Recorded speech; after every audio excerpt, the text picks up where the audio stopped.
लोकसभा निवडणुकीचं जे बिगुल वाचलंय त्याच्यावरचा रिपोर्ट आहे।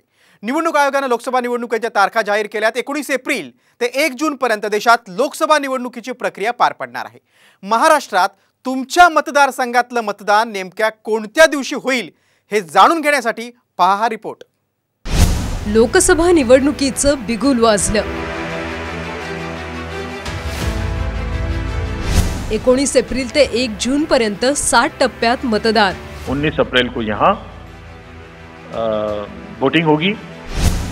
4 जूनला निवडणुकीचा निकाल लागणार और पूरी कंट्री में 4 जून को काउंटिंग होगी। 2024च्या लोकसभा निवडणुकीचं बिगुल अखेर वाजलंय। निवडणूक आयोगाने मतदानाच्या तारखा जाहीर केल्या असून एकूण 60 टप्प्यांमध्ये मतदान होणार आहे। मतदान 19 एप्रिल ते 1 जून या कालावधीत होईल, तर 4 जूनला निकाल लागणार आहे। 60 टप्प्यांमध्ये होणाऱ्या मतदानाचा पहिला टप्पा 19 एप्रिलला असेल, दुसरा टप्पा 26 एप्रिल, तिसरा टप्पा 7 मे, चौथा टप्पा 13 मे, पाचवा टप्पा 20 मे, सहावा टप्पा 25 मे आणि सातवा टप्पा 1 जूनला असेल।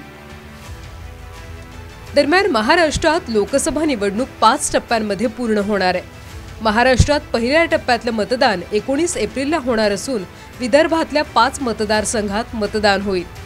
यामध्ये रामटेक, भंडारा गोंदिया, गडचिरोली चिमूर, चंद्रपूर आणि नागपूर या मतदारसंघांचा समावेश आहे।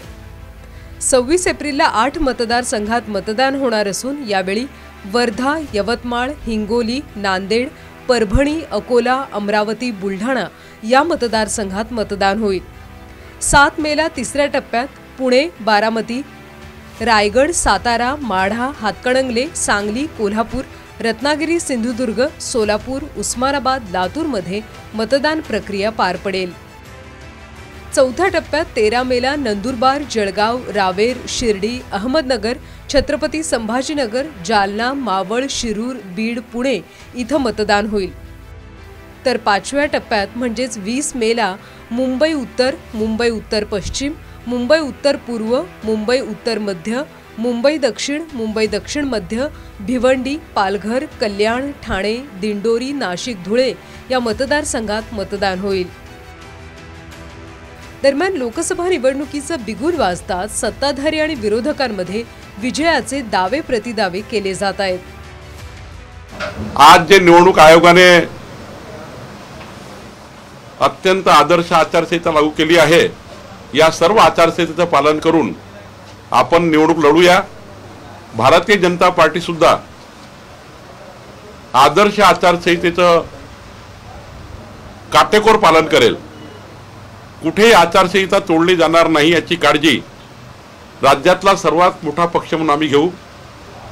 राज्यामध्ये कुठेही दुफडीचं, मनभेदाचं वातावरण तयार होईल असं कुठलंही कृत्य आम्ही करणार नाही।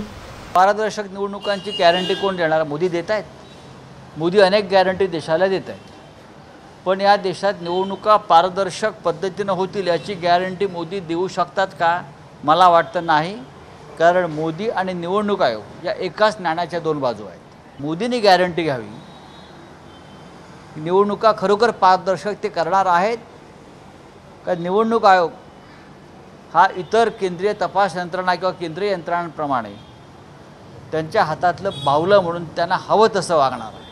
महाराष्ट्रामध्ये आतापर्यंत आम्ही एका टप्प्यात पाहिले, जास्तीत जास्त 2 टप्प्यात पाहिले। मोदी आल्यापासून आम्ही 2 टप्प्यात पाहिले। आता कोणतरी गमतीने म्हणत होतं की 32 टप्पे घेतले पाहिजे, म्हणजे 29 पर्यंत निवडणुका झाल्या पाहिजे आणि मोदींना सगळीकडे जायला संधी मिळाली पाहिजे, सगळीकडे प्रचार करायला। याचा अर्थ हा होतो की महाराष्ट्रातलं सरकार हे अपयशी आहे। महाराष्ट्रातल्या नेत्यांच्या भरोशावर भाजप निवडून येऊ शकत नाही, म्हणून मोदींनी विशिष्ट प्रयत्न करावा। त्यांनी काही फरक पडणार नाही आहे। इथे मोदी येऊ की अजून कोणी येऊ, त्यांचं हारणं पक्का आहे। दरम्यान मुख्य निवडणूक आयुक्त राजीव कुमार यांनी ईव्हीएम मशीनवरून होणाऱ्या आरोपांवर शेरो शायरी करत उत्तर दिलंय। अधूरी हसरतों का इल्जाम हर बार हम पे लगाना ठीक नहीं। वफा खुद से नहीं होती, खता ईवीएम की कहते हो। और बाद में गोया जब परिणाम आता है तो उस पे कायम भी नहीं रहते, आप ही के पक्ष में रिजल्ट आ जाता है। ये क्या बात है भाई? कितने दिन? EVMs are 100% safe. अखेर लोकसभा निवडणुकीचं बिगुल वाजलंय, त्यामुळे आता राज्यात प्रचाराचा धुरळा उडणार आहे।